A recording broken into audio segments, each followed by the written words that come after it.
We are day 95 of my daily faith pill. This is Easter Sunday, April 5th. The title, Silencing the Lies, Hearing God's Voice in Despair. For I know the plans I have for you, declares the Lord. Plans to prosper you and not to harm you. Plans to give you hope and a future. Jeremiah 29:11. We live in a time where the increase in societal depression is palpable, perhaps more prevalent now than in the days of our parents or grandparents. While tools like social media certainly play a role, presenting a curated world that fuels comparison and dissatisfaction, we must recognize the underlying spiritual battle. Social media, like any tool, is merely an instrument. The real conflict is spiritual. The enemy, the great deceiver, comes with a singular purpose: to steal, kill, and destroy. When you look around and feel that you are not progressing, seeing others marry, have children, or achieve milestones, the enemy capitalizes on this perceived stagnation. He whispers insidious lies into your ear. You're not going to make it. You're good for nothing. When these deceptions take root, the result can be devastating, leading some from deep sadness to the point of ending their own lives. The tragedy lies in the fact that they have surrounded their hearing to the wrong voice. They have listened to and believed the constant feeding of lies from the adversary. They reach a breaking point where the pain is unbearable and the light seems extinguished. However, the foundational truth remains: God has a divine plan for every single person. Your present circumstances, however dire, may not reflect the entirety of God's perfect will for your future. Consider the plight of Joseph. Imagine the crushing despair of a young man filled with dreams and aspirations, suddenly finding himself locked in a dungeon, his location unknown even to his parents. The thoughts that must have assaulted Joseph's mind, that he would die in prison, grow old there, and that his family believed him dead, were fertile ground for the enemy's lies. Yet Joseph refused to heed that destructive voice. He disciplined himself to listen to the right voice, a discipline we must adopt now. In this season, we must deliberately shut out the deceptive whispers and the lies of the devil. Our focus must be fixed squarely on God's word, for it is the only reliable source that reveals the heart of God towards us. God's promises are firm. His thoughts towards you are always of good and never of evil. He assures us that the vision he has set for you is for an appointed time.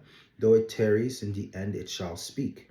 You are promised that you shall be the head and not the tail, and that he surrounds you with favor like a shield. As you meditate on these truths, sometimes transformative occurs. Something transformative occurs. The Bible declares that the peace of God, which surpasses all understanding, will flood your heart and soul. When you know the truth for yourself, the enemy's lies lose their power. You must actively work to silence those corrosive voices by keeping your mind and heart anchored in the Word. This is an act of spiritual replacement. Every time you declare, "The Lord is with me, I can never fail," or "Those who trust in him shall never be put to shame," you are actively pushing back the darkness. Even when your immediate situation looks bleak, clinging to the knowledge that your Redeemer lives and will speak on your behalf, silences the enemy and amplifies God's voice within you. Recognizing this pattern, any time feelings of sadness, depression, being unmotivated, or feeling down arise, check who is speaking. It is likely the enemy.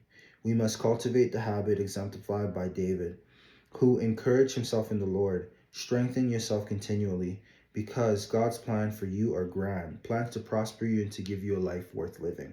As we move forward, keep your eyes fixed on God's promises. Allow his word to permeate your spirit. Remember, God is for you, he's with you, he sees you, and he loves you immensely. Man, this is something I see a lot of people struggling with, where they let their inner thoughts, we say, we let our invasive thoughts, I can't remember the term, but we let those thoughts get to us and we acted on those thoughts and we did something crazy.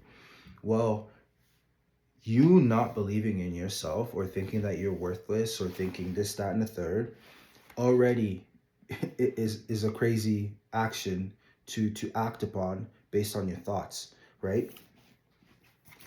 We must remember where our identity comes from.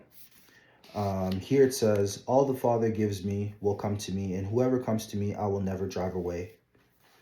And honestly, we need to understand that God is always with us no matter what.